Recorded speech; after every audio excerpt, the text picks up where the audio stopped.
Afrika. Mulosi wangu angazibetsela. Isikhathi sokupela singekho. Bishop. Hayi vanhu vaitanga kuparidzirwa. Vanhu bethanda ukushumayela. Vanhu vozouya voreurura. Abantu Vasati mai vakona vana. Vachimhanyirana kurwita. Kupinda mutishire ropa raJesu.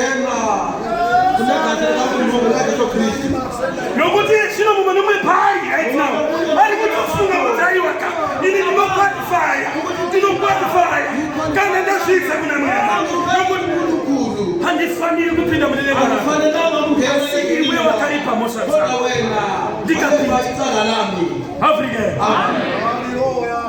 Vanhu vanouya kuzosuka ngozi. Hauna kuti achaini. Unofanira kutsuka pamberi pangu.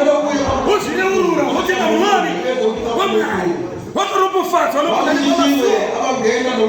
masuo api ane vana vaIsraeri vane 12 muchipinda Afrika. Varipo vanokanganiswa vanototsimba kunamata nezvekudya. Munopinda nepasuo rana Elexander rana Naftali. Yes. Nokuti Naftali unodziva kuti ari mukomana unofarira zvinonaka. Mukomana werich food waingoda kutenga zvinonakirana kia ndo zvaaifarira. Ndo zvinokanganisa vamwe vedu pano. Anokanganisa kunamata nekudya chaiko. Haagoni kushaya chingwa mbavara. Suo rako riripo hama yangu. Unosvika pana Naftali zvakaoma chiva nemazai munhu waMwari zvochaiwapinda neropa raJesu wakaregerwa Afrika. Varipo vanokutengesa muno. Shamari nguva yako Bishop amene mukazodiwedzera nguva wako dzakautetedzera.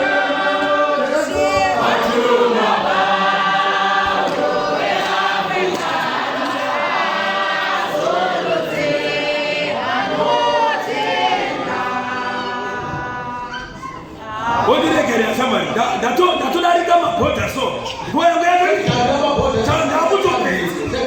Afrika. Pane suo raZebhuroni. Zebhuroni ukamuverenga mamechadaisa vakomana vanozvitengesera 3/4 yechechi ndo vari kuzvitengesera. Asi kasakuvarukura vakunetsa.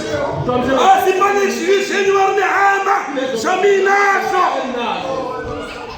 Munhu anotengesa matomatisi. Odha matomatisi owandisa. Hanzi handingarasi odha yangu. Wotora akaora woisa pasi. Bhaketi rozara neakanaka pamusoro. Akaora ari pakati. Hanzi aiwa gomonongeta 20 rand chete. Munopinda nesuo raZebhuroni. Unotenga gwayana 10 rand. Wotengesa 120. Nesuo raZebhuroni. Zebhuroni zvakaoma Shamari kurarama panyika. Ndimi vamuri kuchoni vaenda kuzviitira sayo apinda ropa raJesu rinosuka. Aiwa wakaregererwa makwai ature. Haungopindi nesuo risiri rako. Vanenge vakamira vana vavaIsraeri vachibvunza kuti wauya ndiwani. Haya ndini hangu.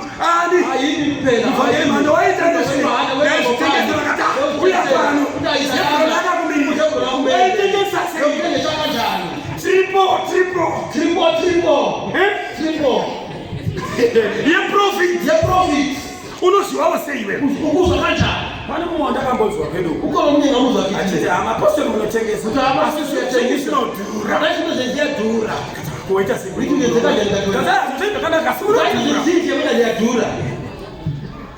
Makamirirwa naZebhuroni. Suo raZebhuroni. Mamerchandise. Tengesai zvakafanira. Kuti murege kuzotengesa nashe. Muzvitongesei neka. Kuti profit yakakwana ere. Memvangeri wachona ndoya mari. Kungobuda kwendaita nemakwai matatu. Yatoya ne 1000. Akuma neka mari zaina ngotanita 120. Upostoro wa Yesu. Suo raZebhuroni. Vakomana vokutengesa vachiita madhiri. Amadhodha atengesa ita madhiri. Ivaipa. Zvakazarwa vati vakarobisa vachapinda nepamasiwo. Vana vavaIsraeri. Ivo vanosvisuka sango zao munopaya shandafanya kusuka ekujabulele nokukhipha izolo nekusakelephana kuwacha isika yabantu ukuwasha kusuka isika yochenjeri ukuhlakanipha munhu haadi kunzane china umuntu akafuna umuntu ungcolile kungotora chikanda chitowacha uthatha ubeka nje washa ndakatombotaura rimezwana memvana ngenaphuma ngeilanga nomemva ndangoti trouser ndatorisiya ngathi itrouser leni sengishile soka kubasa manheru ndatonda ratwaina mangibuye emsebenzini pandoda kutora mamwe andikona riya ratodzezvandakatowacha urikugara uri mumvura ushakasemanzini havadi kushiva abafuni idoti kuwacha isika yochenjera ukuwasha abrike vanhu havari kuzi vanotadza abantu bafuna ukuona uyai muzowacha uyai musuke ngozi muropa rechirebhana vakomanaka mwari atibatsire unkulunkulu asize etatotanga kureurwa panapa vakuqala vakomanaka taita imwe number 1 yemwe kuti yakaonekana paulo yabonekana nguPawulo vanhu vane zvinhu zvavo mukati vane zvihono zvavo vari kuva mavhangeri vanongotsikiretika vari kutadza kureurura asati asvika papoindi yake atofamba